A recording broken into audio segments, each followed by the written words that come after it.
Pemirsa, ada kabar membanggakan yang akan kita konfirmasi langsung dalam segmen Corporate Update pada pagi ini, yaitu Badan Penyelenggara Jaminan Sosial Kesehatan atau BPJS Kesehatan masuk daftar calon nominator penerima hadiah Nobel Perdamaian.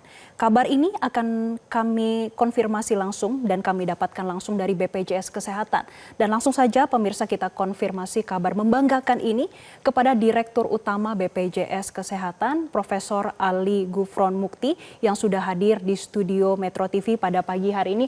Prof. Gufron, terima kasih atas waktunya. Prof, ini kabar yang membanggakan, tapi kami ingin tahu dong, bagaimana sih background-nya kok bisa? Iya, jadi begini, kami itu pernah mikir ya bahwa waktu seseorang dari Bangladesh namanya Muhammad Yunus memperoleh Nobel itu adalah memikirkan tentang adanya garment bank. Jadi semacam ibu-ibu pinjam uang di bank tidak ada atau tidak bisa, lalu boreknya itu temennya. Itu dapat Nobel. Lah kalau BPJS Kesehatan itu jauh daripada itu. Berapa orang miskin saat di Jogja itu nggak boleh sakit. Ada buku orang miskin dilarang sakit. Sekarang orang miskin kalau sakit dilarang bayar asal menjadi peserta BPJS aktif. Dan itu jumlahnya bisa ratusan juta. Dan tidak hanya itu, bagaimana sebagai manusia itu memiliki nilai gotong royong, mutual help, yang merupakan satu model yang harus dikembangkan dan ini bisa dicontoh banyak negara. Dan BPJS itu dari berbagai negara, dari Inggris, dari Amerika, dari Cina, RRC, dari Jepang, Korea, Afrika pada datang untuk melihat gitu. Jadi ini adalah background dari awal ini semua. Tapi Prof, apakah memang mendaftarkan diri sendiri atau seperti apa? Ya, baik, nanti bisa ditanyakan Prof. Mike Hardy, tetapi tidak ada di Nobel itu kok daftar, saya tak daftar biar dipilih gitu, nggak ada proses seperti itu, jadi, setahu saya. Jadi nggak ada proses, maksudnya ini memang pure dari eksternal? Ya tidak pure eksternal, kita diskusi juga gitu. Boleh disampaikan diskusi seperti apa ya, sih? Diskusi tadi saya sampaikan ya bahwa lah seperti itu dapat Nobel. BPJS lebih daripada itu. Lebihnya gimana nih Pak? Lebihnya lah tadi loh, orang jatuh miskin harus jual produk, harus jual barang, jual yang dia punya, tanah, sapi segala macam. Sekarang mana yang jual seperti itu? Ya, sekarang saya sampaikan, saya sebagai Dirut BPJS, kalau orang peserta BPJS orang miskin terus jatuh sakit, jangan bayar asal menjadi peserta aktif gitu. Ya, jadi beda sekali gitu. Tidak hanya itulah.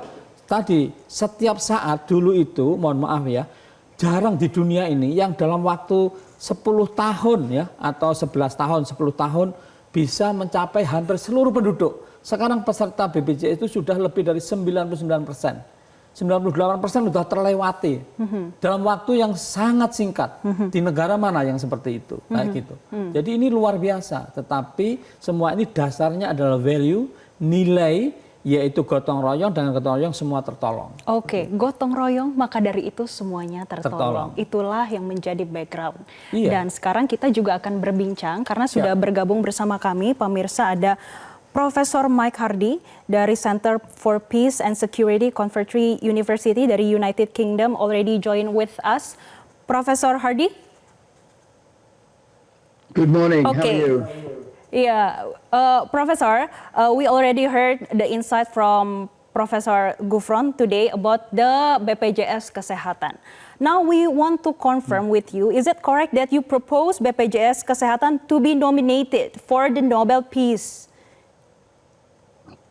Yes, the process is, as you probably know, quite a lengthy one. But in January of this year, 2025, we decided to nominate BPJS because of its remarkable contribution to peacefulness. Remarkable in the sense of, healthy citizens are the pillar of peacefulness.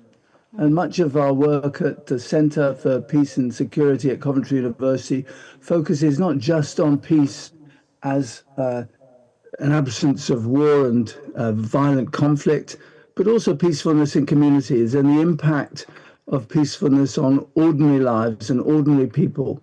and the remarkable achievements over the last 10 to 11 years for BPJS needs recognition and needs in that sense a nomination, which seemed reasonable. Only a couple of years ago, the World Food Programme was awarded the Nobel Peace Prize because of the impact that that agency has on the quality of lives of ordinary people. So we were delighted to use our eligible status as a Centre for Peace and Research, Peace and Conflict Research, to nominate the Indonesian organization. Okay, this is interesting. Now, how does BPJS Kesehatan achievement of near universal health coverage directly qualify as contribution to peace and human security rather than just public policy? Sure. So the impact of the agency's work is quite remarkable in the reach that it has and the changes it makes to access to both mental and physical health for ordinary people. Millions of Indonesians who before this were not able to access the same level of health care. This security, this human security, underlines one of the positive pillars for peacefulness in our current world. You know, peace isn't just the reduction of violence. Peace is not just about ceasefires in times of war. These are important, and we're delighted that there are breakthroughs in some of the conflicts in the world as we speak. But peace is also about the conditions that our communities have, the permanent and long-lasting conditions, what we call the pillars of peace. The wonderful work of my friend Steve Kalalia and the Institute of Peace and Economics in Australia emphasizes the conditions that are required for peacefulness in our world. And of course, there are the absence of violence, but there are also things such as community engagement and the lives of people. And I was really remarkably noticed this year in May 2025, Harvard University recognized Indonesia at the top of an index for global flourishing when it looked at the well-being of its people. Now, for Indonesia to come top of a global index from Harvard University underlines further that elements of the pillars of society in Indonesia are contributing to well-being, contributing to peace, how well connected people are. When Nobel Peace Prize was introduced, the encouragement was for fraternity between nations, for the holding and promotion of peaceful conditions. And in both these cases, I think BPJS has been remarkable. Okay, thank you so much, Professor Mike Hardy. Already give the insight for us. Thank you for joining us. Prof. Gufron, kita sudah mendengar tadi ternyata background-nya itu banyak sekali dan juga ini memberikan bahkan inspirasi dan juga ia meng-compare dengan beberapa negara lainnya. Prof, setelah mendapatkan kabar ini, bagaimana sih saat itu respon dari BPJS Kesehatan? Ya, tentu respon kita dan kawan-kawan, kita akan berbuat lebih baik lagi dan nilai-nilai tadi kemanusiaan, gotong royong dan security kita saling membantu ya. Makan dulu orang miskin saja dilarang sakit, yang itu jumlahnya puluhan juta ya, bahkan bisa ratus ya. Itu sekarang ini secure ya. Jadi ini yang harus kemudian kita, waduh, kalau gitu kita harus berbuat lebih bagus lagi. Dan teman-teman BPJS ya, yang kita sebut sebagai duta BPJS itu kerjanya luar biasa karena mereka memiliki semacam prinsip itu fun and meaningful. Jadi kerja itu senang dan bermakna untuk manusia-manusia lain, warga bangsa Indonesia kayak gitu. Tetapi kalau kita lihat di WHO ya, itu apa yang disebut USC, di mana Indonesia mencapainya itu dalam waktu sangat singkat. Untuk diketahui, Otto von Bismarck di Jerman itu memerlukan waktu 127 tahun sejak 1883 sampai ditambah 127 tahun untuk mencapai 85%. Indonesia mencapai lebih dari 98%, sekarang lebih dari 99% dalam waktu kurang dari 11 tahun, kurang lebih 10 tahun. Dan itu sesuatu yang luar biasa karena saling tolong menolong. Di Indonesia nggak ada orang nggak punya rumah, homeless, tidur di jalan kayak gitu. Nah, di luar negeri ada seperti itu. Jadi ini semua basisnya gotong royong, maka setelah mendengar wah ini harus dirawat. Oke. Nah, karena namanya gotong royong itu yang ratusan juta itu jarang. Kalau program JKN ini ada, BPJS ini ada, sehingga kita dengar wah ini memberikan spirit yang luar biasa. Begitu. Baik, Prof, nanti kita juga akan membahas terkait dengan perkembangan pendanaan jaminan kesehatan masyarakat yang saat ini yang terupdate untuk kita berikan insight-nya bagi pemirsa Metro TV. Dan pemirsa tetaplah bersama kami dalam Zona Bisnis.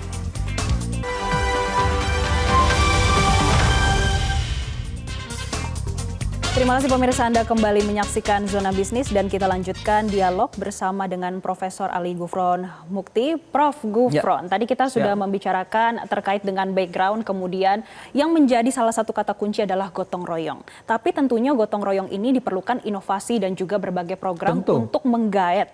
Tadi ternyata realisasinya sudah mencapai 99%.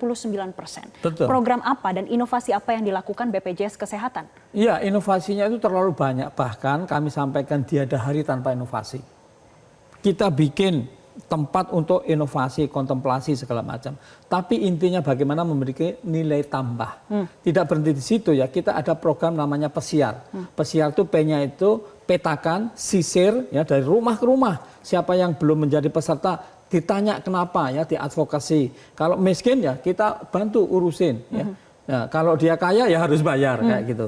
Nah, lalu registrasi jadi pesiar, petakan, sisir, advokasi dan registrasi. Itu dari rumah ke rumah kerjasama dengan Kementerian Desa dan lain sebagainya. Oke, tentunya ini ada kolaborasi dan juga sinergi dengan stakeholder.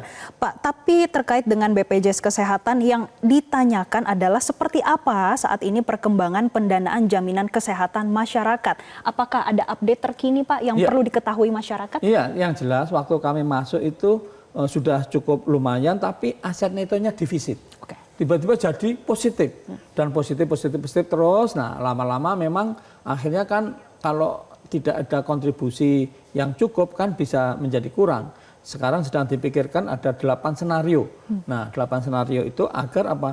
Program yang bagus itu sustainabilitasnya terus. Gitu. Oke, Pak. Terakhir, kira-kira bagaimana strategi dari BPJS Kesehatan untuk meningkatkan kualitas layanan kepada peserta, Pak? Waduh, banyak sekali. Satu, sebelum kita itu kerjasama, itu selalu mengadakan credentialing, recredentialing. Dan di situ harus ada komitmen mutu dari para penyelenggara pelayanan kesehatan, entah rumah sakit, FKTP. FKTP pun cara kita membayar namanya strategic purchasing ya, itu kita tahu dan kita cek seluruh Indonesia berbasis pada tidak saja kapitasi tapi kinerjanya. Kalau pelayanan kesehatan kerjanya bagus, kita kasih kapitasi yang lebih kayak gitu dan lain sebagainya ya. Di rumah sakit pun kita memakai namanya inasi bijis ya. Jadi tidak tergantung ini, tetapi kita harus ada komitmen mutu. Sekarang ini tidak harus pakai kartu BPJS, pakai KTP aja seluruh Indonesia bisa. Coba, tidak semua negara loh di ASEAN seperti itu. Tidak hanya itu ya, anti dari rumah sambil tiduran bisa sekarang. Oh, dulu nggak bisa. iCare JKN itu orang periksa di Jogja, dokter di Jakarta kalau diizinkan pakai informed consent bisa tahu ya. Masyarakatnya juga pakai apa namanya mobil JKN aja tahu. Mau ngeluh ya pakai exercise ya, itu kita berapa kalori yang keluar dihitungkan otomatis ya. Luar biasa. Prof, tapi selanjutnya strategi jangka panjang ataupun adakah target tersendiri dari BPJS Kesehatan? Oh, tentu kita selalu membuat namanya rencana strategik, itu per tahun juga ada ya gitu ya. Jadi kita selalu dan dalam waktu dekat ini kita kembangkan namanya Frista. Frista itu face recognition. Jadi nanti peserta BPJS kalau ke rumah sakit atau ke klinik tinggal mukanya jangan diletakkan di belakang, ditinggal, nanti perawatnya takut ya. Jadi datang pakai muka langsung dibaca, oh ya Anda peserta BPJS, tahu kayak gitu. Oke, baik, tentunya kita berharap ini semua strategi ataupun target tersendiri dari BPJS Kesehatan bisa segera tercapai sehingga meningkatkan layanan bagi peserta juga ya Pak. Terima kasih Direktur Utama BPJS Kesehatan Prof Gufron sudah memberikan insight-nya bagi pemirsa Metro TV. Dan pemirsa tetaplah bersama kami dalam Zona Bisnis. Menjadi peserta BPJS ya. Karena dunia pun sekarang melihat. Oke, pemirsa tetaplah bersama kami dalam Zona Bisnis.